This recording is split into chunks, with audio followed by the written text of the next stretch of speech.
هاد الوصفة للناس اللي كتكون فيهم الكحة ناشفة، ولا كاينه اللي كيكحها في الدراري الصغار، ديك الكحة الناشفة كتخليهمش ينعسوا. هاد الوصفة زوينة وصحية وما كتخافي منها والو. عيات كي الدوا جربي ليهم هاد الوصفة ورحموا ليا الوالدين في التعاليق.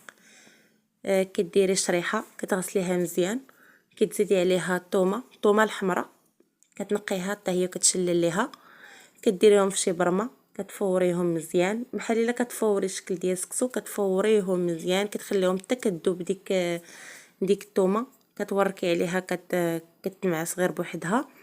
كديريهم في الهاشوار، كتزيدي عليهم نص كاس ديال الزيت البلديه وتكون بارده، وكطحنيهم كيجيو على هذا الشكل بحال الشكل ديال الكوفيتير. كتعطيه للدراري الصغار معلقه صغيره الا بينعسوا، معلقه صغيره الا فاقوا. زوينه بزاف، ما كتخليش الكحه ولا السعال للدراري الصغار.